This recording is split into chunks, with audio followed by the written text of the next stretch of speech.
باللہ من الشیطان الرجیم بسم اللہ الرحمن الرحیم شہر رمضان الذی انزل فیہ القرآن، رمضان کا وہ مہینہ جس میں قرآن پاک نازل کیا گیا۔ تو اللہ تبارک و تعالیٰ نے دونوں چیزوں کو جوڑ کر بیان فرمایا، شہر رمضان اور قرآن، یعنی رمضان کا مہینہ اور قرآن۔ معلوم ہوا کہ رمضان المبارک کے مہینے کا اور قرآن کا خاص جوڑ ہے،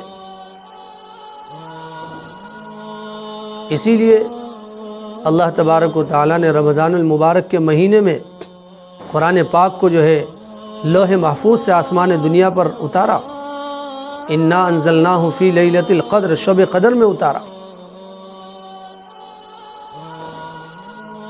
قرآن پاک کا اور رمضان کا خاص جوڑ ہے۔ اللہ کے نبی صلی اللہ علیہ وسلم کو حضرت جبرائیل علیہ السلام نے رمضان المبارک میں دور کرایا، بتایا کہ قرآن پاک کا دور اس طرح کیجیے۔ اسی لیے رمضان المبارک میں قرآن پاک پڑھنے کا جو مزاج ہے وہ الحمدللہ بڑھ جاتا ہے، طبیعت جو ہے قرآن پاک کی طرف چلتی ہے، اور غیر رمضان میں آدمی قرآن پاک بشاشت کے ساتھ اتنا نہیں پڑھ پاتا جتنا رمضان المبارک میں پڑھ پاتا ہے۔ یہ خاص رمضان المبارک کی عطا ہے اور اس کی عنایت اور اس کے نتیجے میں حاصل ہونے والی بڑی سعادت ہے۔ روزہ اور قرآن کریم کی سفارش دیکھیے، روزہ ایسی عبادت ہے جو آخرت میں اللہ تعالیٰ کے دربار میں روزے دار کے لیے خود سفارش کرے گی اور اس کی سفارش قبول بھی کی جائے گی۔ اسی طرح قرآن پاک بھی اپنے پڑھنے والوں کے لیے خصوصی سفارش کرے گا جس کو قبولیت سے نوازا جائے گا۔ نبی اکرم صلی اللہ علیہ وسلم کا ارشاد عالی ہے، روزہ اور قرآن کریم بندے کے لیے اللہ کے دربار میں سفارش کریں گے۔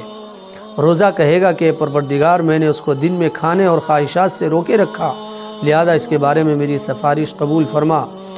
اور قرآن کہے گا، اے پروردگار، میں نے اسے رات کو سونے سے روکے رکھا، لہذا اس کے بارے میں میری سفارش قبول فرما۔ چنانچہ ان دونوں کی سفارشیں قبول کی جائیں گی۔ اس حدیث کی پرداز ہمیں بتلا رہی ہے کہ رمضان المبارک میں خصوصیت کے ساتھ رات میں تلاوت کلام پاک کا اہتمام رکھنا چاہیے، اور اس میں تراویح کی نماز کی جانب بھی اشارہ موجود ہے۔ علاوہ عزیز سال بھر جس قدر توفیق ملے تلاوت کی کوشش کرتے رہنا چاہیے۔ رمضان المبارک میں قرآن پاک خوب پڑھیں، جتنا پڑھا جا سکتا ہے پڑھیں۔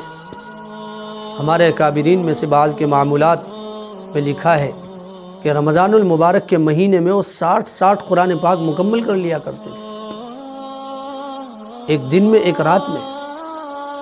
حضرت مفتی محمود الحسن گنگوہی نور اللہ مرقدہ کے حالات میں تحریر ہے کہ وہ رمضان المبارک میں 30 قرآن پاک مکمل کیا کرتے تھے، جس کی ایک ترتیب یہ ہوتی تھی کہ جو پارہ انہیں روزانہ تراویح میں پڑھنا ہوتا تھا اس کو 30 مرتبہ پڑھتے تھے۔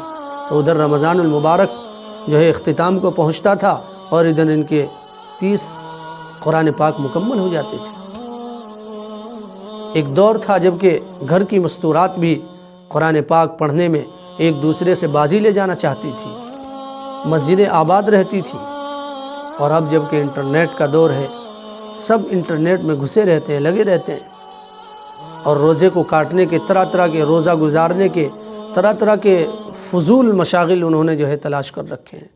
بھلا رمضان المبارک کے لیے قرآن سے بہتر مشغلہ کیا ہو سکتا ہے؟ جتنا ہو قرآن پاک کا اہتمام کرنا چاہیے، اس کی باقاعدہ ایک ترتیب بنانی چاہیے۔ ہر نماز میں اگر آدمی ایک پارہ پڑھے تو 5 پارے ہو جاتے ہیں، کئی قرآن پاک مکمل ہو جائیں گے رمضان المبارک میں۔ مردوں کو بھی چاہیے کہ وہ مستورات پر سے جو ہے کام کاج کا بوجھ ہلکا کر دیں، تاکہ وہ بھی جو ہے کچھ عبادتیں انجام دے سکیں۔ طرح کے پکوان نہ پکوائیں، ضروری نہیں ہے، یہ کھانے پکانے کا مہینہ نہیں ہے۔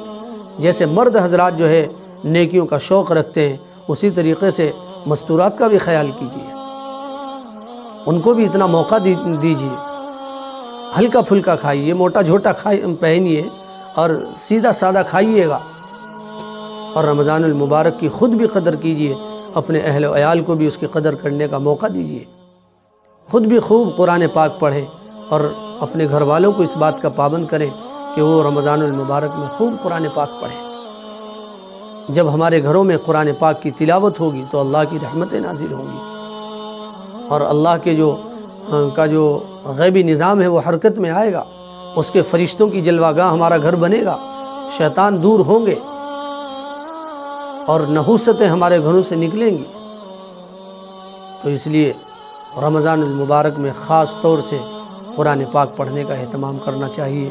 ہم نے کئی ایک لوگوں کو دیکھا ہے، بڑی عمر کے لوگ ہیں اور کمر ان کی خمیدہ ہے، جھکی ہوئی ہے، ٹیڑھی کمر ہے، اور اٹکی زبان سے وہ قرآن پاک پڑھتے ہیں۔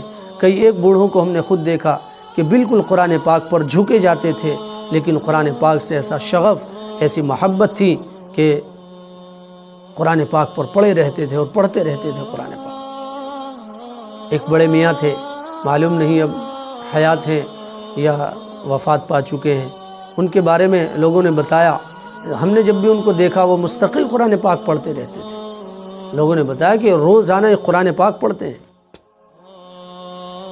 تو جو کرنے والے ہیں وہ کر رہے ہیں کام۔ تو اس لیے میرے بھائیوں، رمضان المبارک کی جو ہے قیمتی سعادتوں سے اپنے دامن کو بھر لیجئے۔ یہ موقع زندگی میں بار بار نصیب نہیں ہوتے۔ کتنے لوگ ہیں جو گزشتہ رمضان میں ہم لوگوں کے ساتھ رہا کرتے تھے، لیکن اس مرتبہ وہ اس دنیا میں نہیں ہیں۔